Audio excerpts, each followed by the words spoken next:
இயக்கத்தின் 36வது நற்பணி விழாவும் இந்த நேரத்தில் சீரும் சிறப்புமாக நடைபெற்றுக் கொண்டிருக்கின்றது.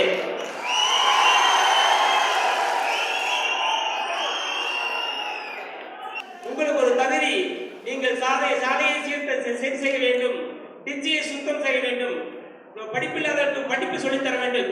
இந்த நற்பணிகளை, இந்த செயல்களெல்லாம் நீங்கள் செய்வீர்கள் என்றால் என்னுடைய பெயரிலே ஒரு நற்பணி இயக்கத்தை ஆரம்பியுங்கள், அந்த இயக்கத்துக்கு என்னுடைய பெயரை வைத்துக் கொள்ளுங்கள் என்று நம்முடைய அன்பு தலைவர் நம்முடைய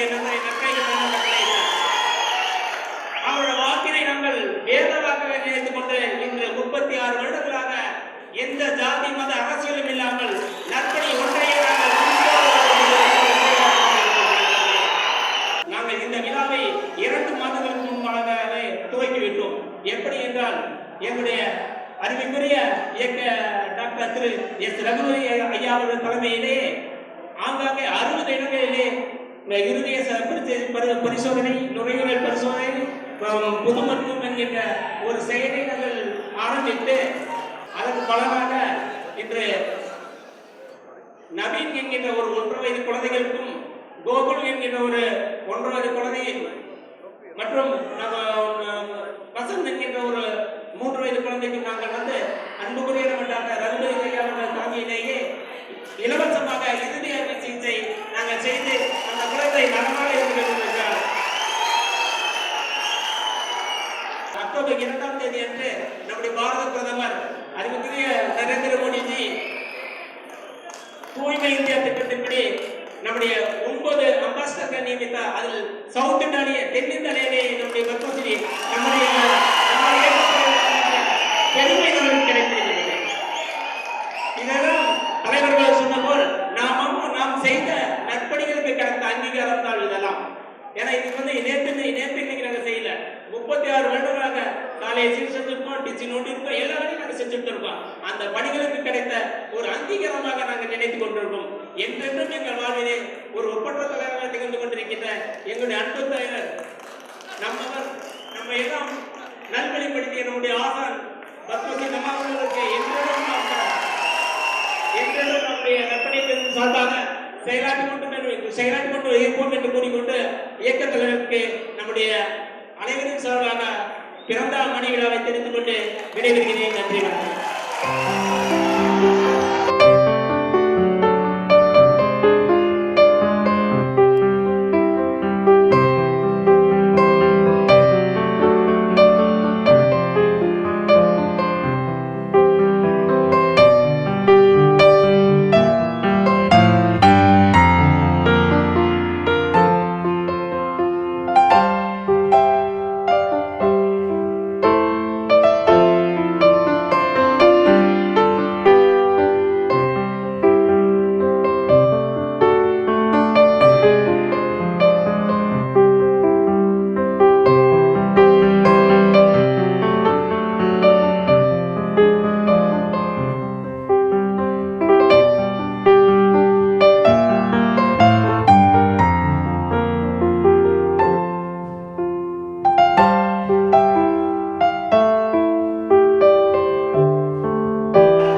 என்னுடன் சேர்ந்து இந்த நற்பணி இயக்கத்தில் பணிபுரிந்தவர்களுக்கு நாம் ஆரம்பத்தில் இந்த மாதிரி அமைதியான சொற்பொழிவுகளோ அன்பான சொற்பொழிவுகளோ நிகழ்த்தியதில்லை. இந்த மாதிரி விழாக்கள் இதற்கு முன்பாக நடந்திருக்கிறது, இதே அரங்கத்தில் நிகழ்ந்திருக்கிறது. ஆனால் பத்திரிகையாளர்கள் வந்ததே இல்லை.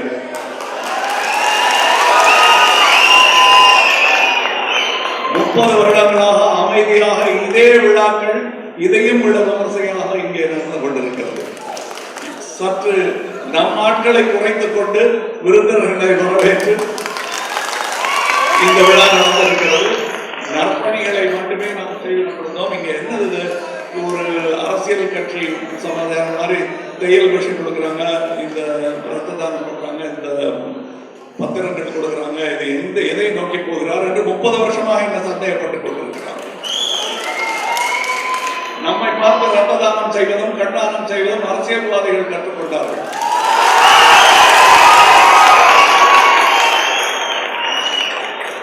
நாம் சந்தோஷப்பட்டோம், கர்வப்படவில்லை.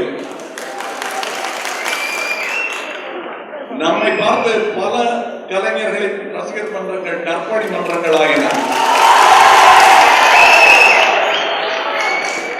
அதற்கு முன்னோடியாக நான் திகழ்ந்தேன் என்றால் அது போய், நீங்கள் திகழ்ந்தீர்கள். இப்பொழுது நான் சொன்ன விஷயம் சினிமாக்காரன் முன்னாடி அலையாதீங்க, அது ஏதாவது நல்ல காரியத்துக்கு பயன்படுத்துறேன்னு அவங்க பெற்றோர்களும் விவரம் தெரிந்த எல்லாரும் சொல்லும் விஷயம்தான். அதைத்தான் நான் சொன்னேன் உங்களுக்கு. ஆனால் என்னுடைய பேச்சை கேட்டு அது செயலாக மாற்றி, சாத்தியம் என்பது சொல்லல்ல செயல்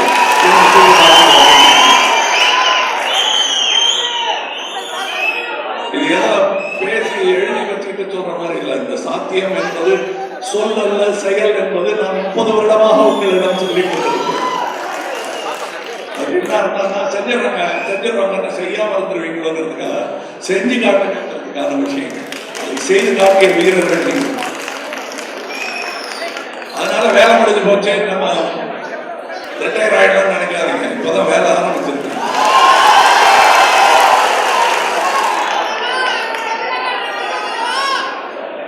பாட்டுல வரமே அந்த மாதிரி கேட்கிறேன், ஞாபகம் வருகிறதா, நீ யாருக்கு தெரிகிறதா, இதைத்தான் சொல்லிக் கொண்டிருந்தேன். ஒவ்வொரு விழாவிலும் இந்த மாதிரி விழாக்கள் முன்பெல்லாம் நடக்கும் பொழுது ஒரு அரை மணி நேரம் என்னுடைய சகோதரர்களை நான் திட்டுவேன். அப்படித்தான் நடக்கும் இந்த விழா. அமைதியாக கேட்டுக் கொண்டிருப்பார்கள். எங்கெங்கு தவறு நடக்கிறது என்ற ஆளை சுட்டி காட்டி திட்டுவேன். நான் அடுத்த வருடம் இது நிகழக்கூடாது, இதையும் விட சிறப்பாக நிகழ வேண்டும் என்று ஒரு கோபக்கார அண்ணனாய் நான் இட்ட ஆணையை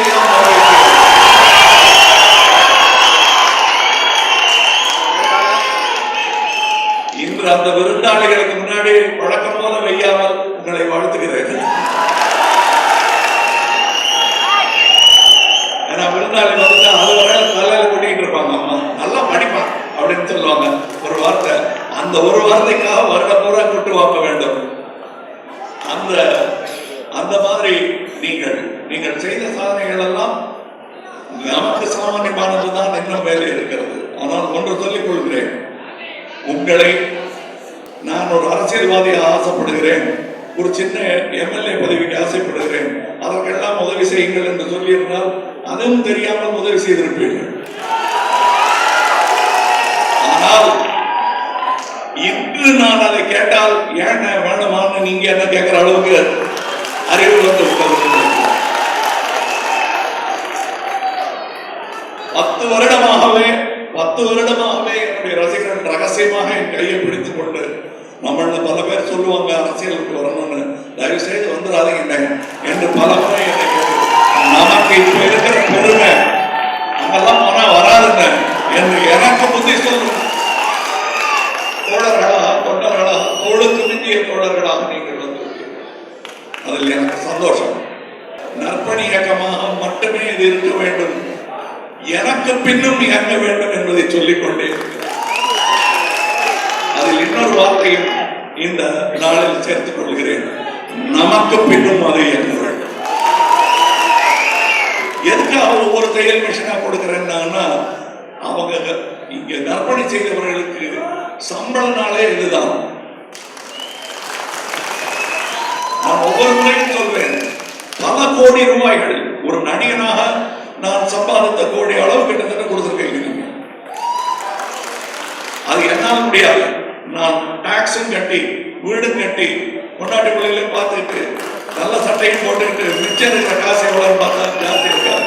அதுவும் நான் எடுக்கிற சினிமா மாதிரியே எடுத்துச்சு. எல்லாத்தையும் சினிமாவில் போட்டுட்டு கடைசியில் தர்மம் பண்றதுக்கு எவ்வளவு இருக்குன்னு பார்த்தா ஒண்ணு இருக்காது. ஆனால் கிட்டத்தட்ட 20 கோடி ரூபாய்களை தாண்டி from 1990 to 1914 வந்திருக்கிறது. ஒவ்வொரு ரூபாய் நோட்டும் வேர்வையில் நனைந்த ரூபாய் நோட்டுகள்.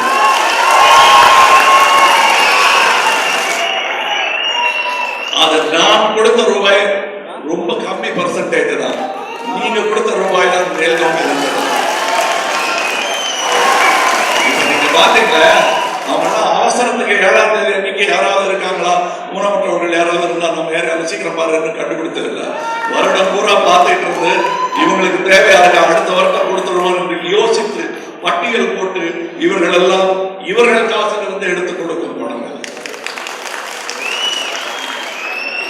இதற்கு என்னுடைய கலை பயன்படுகிறது என்றால் அது சின்ன ஊசி. இந்த பேராடையை தைக்க உதவும் ஒரு சின்ன ஊசி. அதுவாகத்தான் நான் இதை நினைத்துக் கொண்டிருக்கிறேன். அதற்கு மேல் என்னை நான் பெரிய ஆளாக நினைத்துக் கொள்ளவில்லை. இப்பொழுது பெற்றால் நான் பிள்ளையாக கேட்கும் 2000 பிள்ளைகளுக்கு நான் தகப்பன்.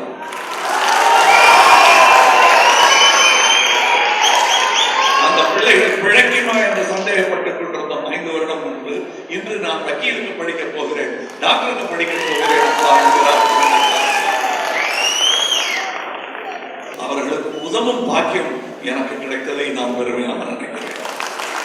அந்த மாதிரி எத்தனையோ 1000 பிள்ளைகள் இருக்கிறார்கள். அவர்களுக்கு சேவை செய்ய வேண்டிய கடமை நமக்கு இருக்கிறது. ஆக உங்களுக்கு இருக்கிற கடமை எவ்வளவு பெரிய கடமை பார்த்தீர்களா? உங்கள் வேலை முடிந்து விட்டதாக தயவு செய்து நினைக்காதீர்கள். ஆரம்பிக்க கூட இல்லை என்று நினைத்துக் கொள்ளுங்கள். நாம் ரத்த தானம் செய்யும் பொழுது அந்த ரத்த தானம் செய்தால் வியாபாரம் கெடுகிறது என்று சில மருத்துவர்கள் பயந்தார்கள். அதையெல்லாம் மீறி இன்று ஒரு டாக்டர் பல இருதய சிகிச்சைகள் இலவசமாக செய்வதற்கு நம்முடன் பஸ்ஸில் ஏறி வந்து பச்சாரை அவரை போட்டுட்டு வந்து நம்முடன் சென்று வேலை செய்திருக்கிறார் டாக்டர் ரகுபதி அவர்கள் இங்கே இருக்கிறார்கள். இன்றல்ல நேற்றல்ல 25-30 ஆண்டு காலமாக நம்முடன் இருக்கிறார்கள். இதுல படபடப்புக்காகவோ சென்சேஷனலிசத்துக்காகவோ செய்யல. ஒரு நாளைக்கு எப்படி ஆபீஸ் டே கொண்டாடுவாங்க இல்லையா, எல்லாரும் கேட்க வேண்டி, அந்த மாதிரி நம்மளுடைய ஆபீஸ் டே. இதை புரிந்து கொண்டவர்கள் புரிந்து கொள்வார்கள். இதனால டிக்கெட் விற்காதுங்கிறது நமக்கு தெரியும். 30 வருஷமா இதனால விற்கல. ஓடாத படம் ஓடவில்லை, ஓடிய படம் ஓடியது. ஆனால் இது தனி இடம் என்பதை இது சிலை வைப்பதற்காக நாம் செய்யவில்லை. இந்த மேடையில் இதே ரசிகர்களுக்காக ஜெயகாந்தன் போன்றவர்கள் வந்து அமர்ந்து உங்களுடன் பேசியிருக்கிறார். அவர் சினிமாக்காரர்களை பற்றி எல்லாம் எப்படி பேசுவார், ஏன் கொஞ்சம் தவறு செய்யக்கூடும் இவர்கள் என்ற சந்தேகம் இருந்தாலே எப்படி சாடுவார் என்பதெல்லாம் ஊருக்கே தெரியும். அவருக்கு வந்து அமைதியாக உங்களை பார்த்து கண்கலங்க உங்களை பாராட்டி விட்டு சென்றார் என்பதுதான் உங்களுக்கு எல்லாம் முன்பே கிடைத்த மெடல். அந்த மெடல், அந்த சர்டிபிகேட் எல்லாம் இன்று மாண்புமிகு பிரதம மந்திரியிடமிருந்து உங்களுக்கு கிடைத்திருக்கிறது. இது என் பெயரை குறிப்பிட்டிருக்கிறார்கள். ஏன்னா டக்குன்னு அத்தனை பேரை சொல்ல முடியாது இல்லையா, அதுக்காக என் பெயரை அதை மாத்திரம் ஞாபகம். என் பெயர் அங்கே சொல்லப்படும் போதெல்லாம் என்னைத்தான் சொல்லுகிறார்கள் என்று நீங்கள் நினைக்க வேண்டும். அப்படி நினைத்தால்தான் நமது வேலை தொடரும். எனக்கு இப்ப சரி, இது ஒரு நிறைவு விழா மாதிரி பேசுறேன்னு தயவு செய்து நினைச்சிடாதீங்க. இன்னும் ஆரம்பிக்க கூட இல்லை. போக வேண்டிய தூரம் நிறைய இருக்கிறது, நிறைய வேலை இருக்கிறது. உங்களிடம் ஒவ்வொரு வருடமும் நாம் சொல்லும் வார்த்தைகளை விட இன்று குதூகலமாக இருக்கும். விருந்தாளிகள் வந்திருக்கிறார்கள், விமர்சனங்களை பிறகு பார்த்துக் கொள்ளலாம். நிறைய இருக்கிறது, நாம் நிறைய சொல்ல வேண்டியிருக்கிறது, நிறைய பேச வேண்டியிருக்கிறது. நிறைய பணிகளும் உங்களுக்கு காத்திருக்கின்றன. வழக்கமாக நாம் செய்து முடிக்கும், மேடையில் செய்து முடிக்கும் பணிகளை எல்லாம் இன்று செய்ய முடியவில்லை. காரணம், வந்திருந்த விருந்தினர்களுக்கு நீங்கள் யார் என்பதை அறிமுகப்படுத்த கடமைப்பட்டிருந்தேன். அதனால் பாதியை சொல்லி கொடுத்திருக்கிறேன், மீதியை உங்கள் செயல்கள் சொல்லட்டும். இன்று சுத்தமாகும் வீடு, நாளை சுத்தமாகும் நாடு என்று நம் சார்பில் பெரிய பெரிய போர்டு வச்சிருக்காங்க பல ஊர்களில். அவர்களுக்கும் நன்றி. நம் செய்தி பல ஊடகங்களின் மூலமாக உலகத்தை சென்று அடைந்து கொண்டிருக்கின்றது. அவர்களுக்கும் நன்றி. வந்திருந்து பொறுமையாக இங்கே எங்கள் சந்தோஷங்களை தங்கள் சந்தோஷமாக பகிர்ந்து கொள்ள உங்கள் அனைவருக்கும்